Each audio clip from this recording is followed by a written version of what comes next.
Coming back at you with the Denver Bronco Mile High View. No commercials, no bullshit. And by going to the Mile High Report, something I'm frequenting now, the delusion is pretty rampant about where the Broncos are, especially when it comes to the front office.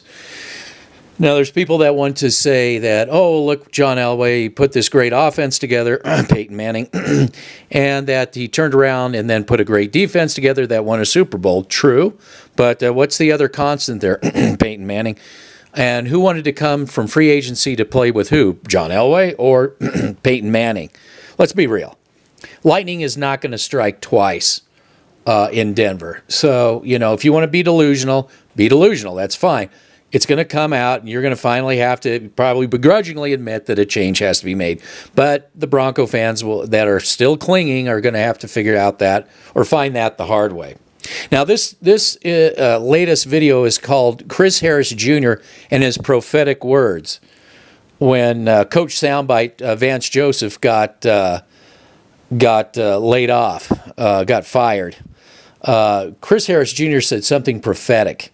And it was basically, for years, the Denver Broncos have slowly been, going down a road where they are not keeping up with the latest trends in football. They're being left behind. Old ways of thinking. And if you don't see that now, more than ever, at Dove Valley, well, you can continue to be delusional, but Chris Harris Jr. certainly gets what's going on when he said that the Denver Broncos are behind the times, and they're not going to be, nothing's going to change until that changes. He's absolutely correct. And again, the delusion is out there that's all going to happen this next time around. But when you really look at what the Broncos are doing, I don't think that you can say that that's going to happen. I wrote this comment on the Mile High Report, and I titled it Chris Harris Jr. Chris Harris Jr.'s prophetic words in regards to Coach Soundbite Joseph's firing demonstrate he has more than a clue than both the front office of the Denver Broncos and most of the fan base, the Denver Broncos. Bringing in Manning was always a short-term solution. The long-term work that needed to happen was to bring in a strong system coach that would modernize the playbook on both sides of the ball and scout the right players to be plugged into the system. Instead, Elway made it the All About Me show and set the club back a decade. True, and I'm going to add this comment, true after he had gone to the Super Bowl twice and won once. But again, what was the other constant there? Peyton Manning. We can't ever forget that. And we have to also remember, while he was in there, that was the short-term solution. And okay, I'm going to go on. And Elway, it was all about me show and set up the club back a decade, perhaps more. This newest idea that seems to be hatched out at Dove Valley is that Elway and Kubiak are going to become the offensive gurus, as if they haven't been already, and hire yet another yes-man coach to take the fall when it doesn't work out. Most likely, the hire will come from the defensive side of the ball. Of course, someone like Chuck Pagano would go for such an arrangement because no team is desperate enough to hire him, and a chance at coaching is better than a zero chance. Any chance of coaching is better than a zero chance. However, coaches like the Bears DC would certainly wait for a better situation than Denver, and sticking it out in Chi-Town would be more appealing than being Elway's yes-man coach. Chris Harris Jr. hit it out of the ballpark when he said the Broncos are way behind the times in system development on both sides of the football. I emphasize both sides of the football. The way the Broncos are currently going about the next few years demonstrates that they are still stuck in the old ways of doing things. Things are not going to change much in Denver until the old way of doing business is cleaned out of the front office, and there is once again real vision and accountability among CEO GMs before things change for the better. Bronco fans will have to go through the same process that Raider fans had to go through with regards to Uncle Al Davis, where it was painfully self-evident that their idol, in this case, Elway, must see the door. And of course, it gets poo-pooed because of this Super Bowl, and that's part of the problem too.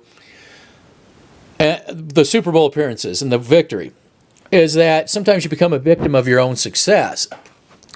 Now, just to be fair to John Elway, I think John Elway, had we had a healthy Pat Bowlen in the office, that would have been a much better situation. And remember, Peyton Manning came not because Elway was soloing it, because Pat Bowlen was in the office, at the time when they went and acquired him. It wasn't just a John Elway. So those of you who think it was just John Elway that brought in Peyton Manning and got him to the Super Bowl, you are flatly mistaken.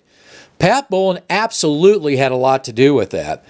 And now there's no Pat Bowlen, and Elway is winging it and being the playing both the owner and general manager. It's not an attractive situation to bring someone in who can really help the team out. And you're delusional, absolutely delusional, if you think nothing has changed much. I mean, listening to these comments about nothing has changed much in the front office. Well, that's true, but they're saying that's a good thing. No, well, I guess I think they're saying it hasn't changed much since the success years. No, you're wrong. When they brought in Peyton Manning, I'm going to say it again, Pat Bowlen was in charge. Get over your delusion. This is not going to happen. It's not going to work out. You were going to find out that to be the case. That's why I started this, because you've been listening to too much sports talk radio. But even sports talk radio had to admit that I was right. They also see that nothing is changing in the front office. They see that the same mistakes are being made. We're seeing it starting to develop. At least some of them are coming around and actually saying that, because you can't ignore the 10,000-pound elephant in the room. And again, in John Elway's defense, I think had Pat Bowlen, if he was healthy and everything was fine with him, I think Pat Bowlen and John Elway would actually be a force to be reckoned with. I think that Pat Bowlen would have put the kibosh on a lot of things that went wrong once he gave up the team. Once Pat Bowlen, it seems like, once he left the equation, that's when everything started to go down the tubes. There never really was a plan put in place for the future, and that's been my point.